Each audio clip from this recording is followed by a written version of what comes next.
Pernah kebayang nggak kalau internet di rumah itu sekarang levelnya udah kayak air atau listrik, bener-bener nggak bisa hidup tanpanya?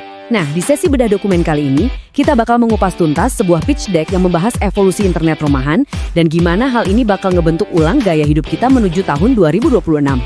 Yuk langsung aja kita bedah temuan-temuan menariknya. Tapi sebelum kita masuk ke data yang berat-berat, coba deh ingat-ingat sejenak. Berapa kali meeting online kalian putus, nge-lag, atau suara rekan kerja kalian tiba-tiba jadi putus-putus minggu ini? Bikin emosi kan? Kita semua pasti pernah ngalamin frustrasinya. Ini udah jadi realita universal dari kehidupan digital kita sehari-hari. Dan makanya penting banget buat kita paham soal infrastruktur yang menopang konektivitas kita ini. Nah, untuk membedahnya, kita mulai dari gambaran besarnya dulu ya, melihat lanskap era digital dari kacamata makro. Berdasarkan dokumen ini, Indonesia itu pasar digital yang benar-benar raksasa.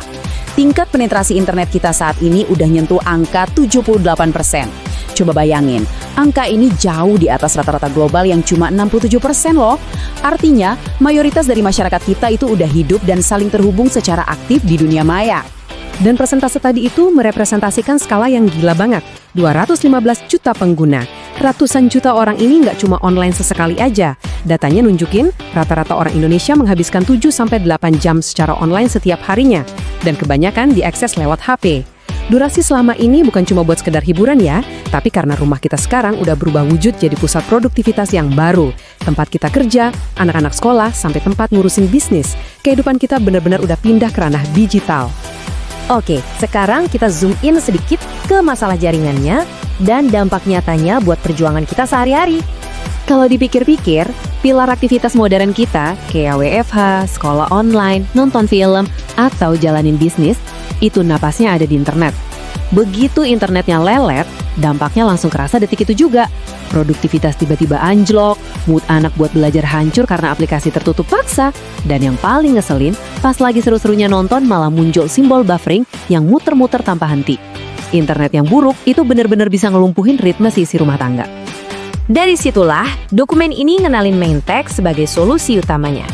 Mari kita analisis tawaran dari pitch deck mereka ini. Buat ngejawab keluhan-keluhan kronis tadi, Maintech maju dengan beberapa nilai tawar yang cukup jelas. Mereka ngejanjiin koneksi yang bukan cuma cepat, tapi juga stabil. Terus harganya dibikin terjangkau, instalasinya cepat, ada dukungan teknisi profesional, dan yang paling menarik nih, mereka punya target ambisius untuk menjangkau area pelosok. Pendekatan ini secara objektif memang langsung nembak dua masalah terbesar masyarakat kita, koneksi yang kumat-kumatan dan kurangnya akses jaringan di luar kota-kota besar. Sekarang kita bahas lebih detail soal struktur paket dan area cakupannya, atau kita sebut aja solusi mikronya. Bisa kita lihat gimana mereka nyusun struktur harganya. Layanan ini dibagi ke tingkatan yang sangat spesifik, mulai dari opsi dasar 10 Mbps di harga Rp150.000 per bulan, naik pelan-pelan, sampai ke kapasitas 50 Mbps di Rp450.000. Skema berjenjang ini sengaja dibuat fleksibel. Jadi entah kamu itu rumah tangga biasa atau lagi merintis UMKM, kamu bisa milih paket yang paling pas dengan budget operasional bulanan kamu. Selain harga, strategi wilayahnya juga jadi kunci suksesnya. Dokumen ini fokus memetakan Jawa Barat untuk area cakupan awalnya. Nyasar daerah kayak Sukabumi, Bekasi, Bogor, Cianjur, sampai Tasikmalaya. Pendekatan lokalisasi ini sangat masuk akal karena langsung menjawab masalah kesenjangan akses tadi.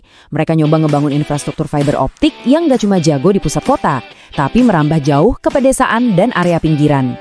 Dan semua setup infrastruktur serta pemilikan harga tadi, ujung-ujungnya bermuara pada siapa yang pakai. Target utama mereka jelas, rumah tangga modern, anak-anak sekolah, bisnis UMKM, sampai ke para freelancer dan gamer. Ini adalah kelompok masyarakat yang produktivitasnya krusial banget dan pastinya nggak bisa kompromi dengan koneksi yang putus-putus. Oke, kita zoom out lagi sekarang dan lihat gimana masa depan internet rumahan ini dari perspektif yang lebih makro. Dokumen ini ngasih proyeksi tren yang sangat menarik menuju tahun 2026. Ada 4 langkah tren utama di sini. Pertama, kebutuhan internet kita diproyeksikan bakal terus meroket. Kedua, pertumbuhan era smart home dan perangkat IoT makin pesat. Bayangin aja, rumah-rumah bakal makin penuh sama CCTV berbasis cloud, lampu pintar, sampai sistem keamanan yang butuh internet stabil tanpa jeda. Ketiga, bisnis digital bakal mendominasi penuh. Dan yang keempat, koneksi super cepat itu nanti bukan lagi sekedar fasilitas tambahan, melainkan udah jadi senjata alias keunggulan kompetitif utama buat nentuin suksesnya aktivitas harian kita. Nah, ini bawa kita ke satu statement dari dokumen ini yang benar-benar bikin mikir, internet sama dengan investasi, bukan pengeluaran. Ini adalah pergeseran mindset yang luar biasa. Kita seakan ditantang buat berhenti ngelihat tagihan internet sebagai beban operasional bulanan yang nguras kantong. Padahal kenyataannya, koneksi itulah fondasi yang bikin rutinitas kerja dari rumah kita jadi lancar, bikin pendidikan anak tanpa hambatan, dan ngebantu ekspansi bisnis UMKM kita.